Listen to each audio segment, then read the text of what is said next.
All right, we are here with Dr. Anup Kanodia, who's one of the speakers here today, and just finished your lecture, Doc. And one of the things that I came across really well for me was just this, you had an idea of these 6 questions that need to be answered for people to actually make a lifestyle change. And I know that practitioners at home are dealing with this all the time. So can you break that down for the people at home? Right. So 6 things.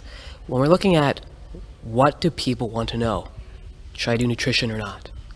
Why are you making the decision that you're making? What are the alternatives to your decision? What are the risks and benefits? What's the uncertainty of it, of this decision you're making? You have to ask them, do they understand what's going on? Most times they don't actually understand what you're telling them. Yeah. Take the supplement, how you take it, or the supplement, or the food. Also, is it okay to do this? Is it your preference to do this? Most times we push something on them, and they don't really want to do it. This is a fundamental realignment in how to practice and how to engage people into the process, isn't it? Correct. The average doctor does 1 out of these 6. Yeah. And so we wonder, why are people not making lifestyle modifications? Because we're not addressing 5 of the 6 reasons that they're going to actually make that lifestyle modification. It seemed like maybe you learned this the hard way at the beginning. Absolutely. Yeah.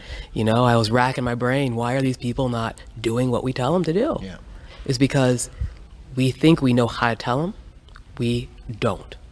So it's more of a conversation than telling them everything, right? That was the name of the talk, was about having real conversations with patients. It's a 2-way street.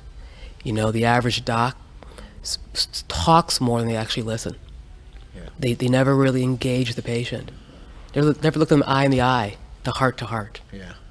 One of the things you said at the end, which was interesting, was like asking them out of 10 how likely they are to do this protocol. And maybe that's a quick way, even in a short visit, even if you're practicing right now, just doing, traditional medicine, where you can really sort of get into some real talk with people in a short period of time. Right. So you've outlined a 3-step, 5-step process for a patient.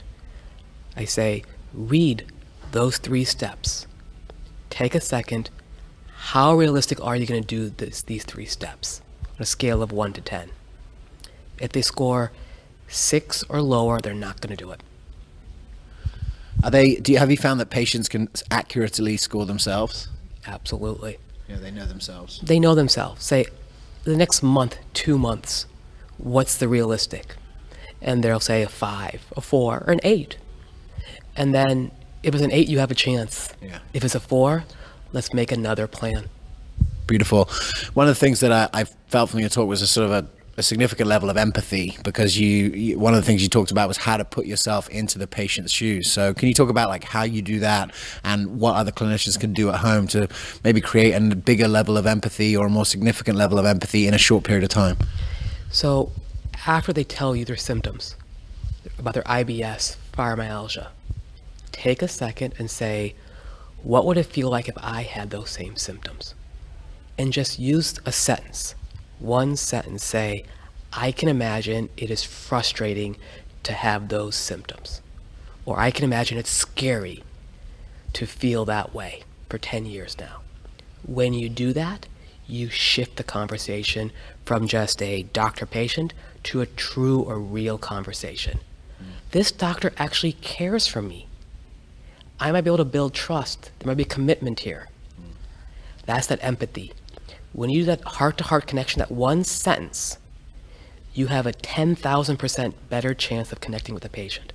A 10,000% better chance of them actually doing something, starting a process, completing it, and recover.